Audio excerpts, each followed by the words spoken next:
Yo, let's have some more random tips from the games I've played. On Chalet, you can easily drive your drone up on the library balcony during the preparation phase. Jump straight up on the lamp, pull back a little, not to hit the ceiling, jump straight up and turn your drone so its side hooks on the balcony. The upside down rappel is just superior. As a defender, you never want to peek an attacker in that position. For an attacker, it's just an easy kill guarantee. After droning the blue hallway, you can set up the flank drone on the plant, so your dead teammate can always easily warn you about a defender trying to get you from behind. You can of course try to set up this drone in the prep phase. From there you can jump up even higher on the wooden beams, but it's up to you. The other flank drone you can do is also very popular. By the main stairs, you drive your drone on the wooden edge right to the corner, and now you can see the entire lobby. One person can now easily switch between those two drones, and all the flanks are shut down. When you're in the library, don't forget to get rid of default cam on the blue stairs. Okay, so when I breach the wall with Hibana, I'm making a head hole on the left side and a crouch hole on the right. The head hole allows me to peek defenders in office and they rotate between sides, but the opening itself applies pressure on the opponents, and that allows me to safely enter the crouch hole when I can easily walk up to the plant spot behind the half wall, and when I'm planting, one of my teammates should be covering me from the head hole I opened. This time we're attacking the basement side and I want to enter the big garage. You can pretty much always pre-place your drone in the prep phase in the area you want to enter. When the round starts, it's much easier to spot any defenders in the area without them knowing their position has been compromised.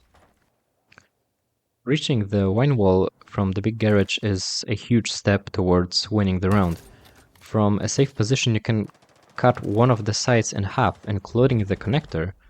Moving around this side is way harder for defenders now, and those unaware lets you score another frag. When you're defending Master and Office, make a rotation on the west side.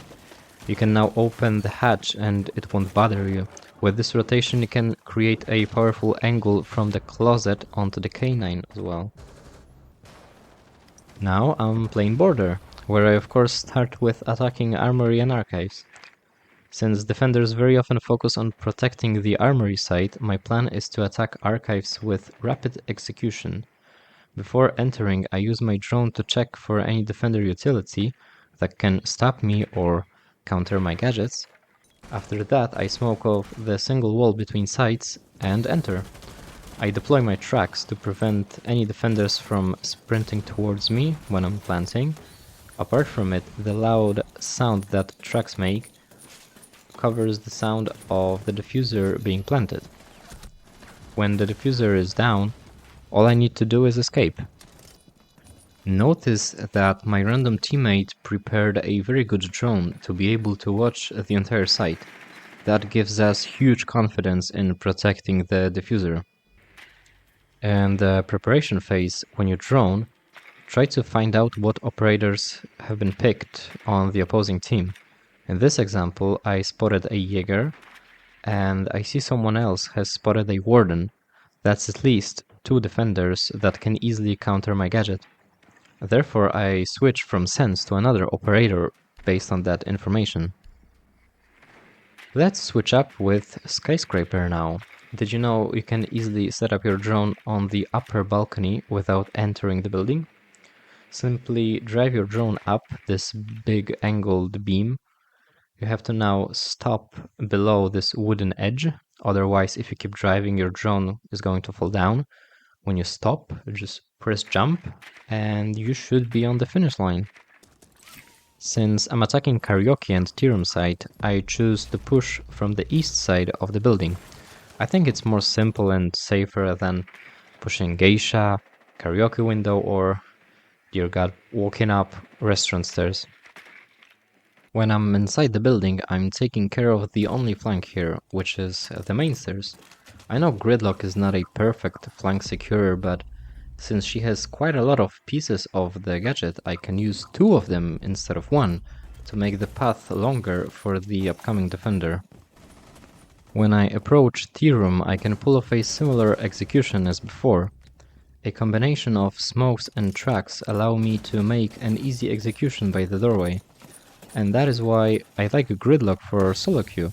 She's the only operator that provides a mixture between a flank watch and a solo execution. Yep, don't forget about spawn peaks. Be patient and take another route.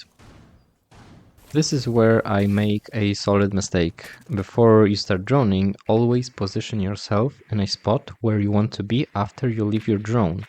When I spot Warden, I could have been by the window already and attack him. Unfortunately, now I'm losing time when moving to the window after exiting my drone. I need to check the area again, and he managed to relocate at the time, and he's preventing me now from entering the window.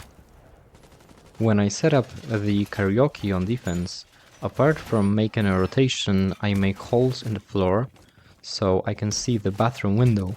It's an easy kill if the attacker enters there. Next to it, I make holes watching the restaurant stairs. Since I have a rotation here, I want to be able to stop attackers from coming up the stairs. When I place a shield facing the balcony entrance, I leave a gap on the right side for the pixel angle, to make it even harder for attackers to fight me. On the exhibition and office side, I place the shield in office facing the connector window, but notice the distance I keep from the doorway. I still want to be able to move around the doorway without the need of jumping across it. When I stand on the table in office, I make elevated holes to be able to peek into the window. Elevated holes are very powerful because it's an unusual fight to take for the person on the other end. But most importantly, the gunfight happens only on your terms. The opponent will only see you when you climb up the table, so you always decide when the fight can happen. When you play Echo on this side, you can very easily drive your yokai between terrace and dragon, using the drone hole. That way, when camera cuts the entire map in half, there is no way for the attacker to come from the west side without being spotted. Apart from it, you can also gather information from the external balcony using the drone hole, or you can just drive out the terrace doorway. And that is all for today. Subscribe to never miss future episodes of Random Tips, and thank you for watching.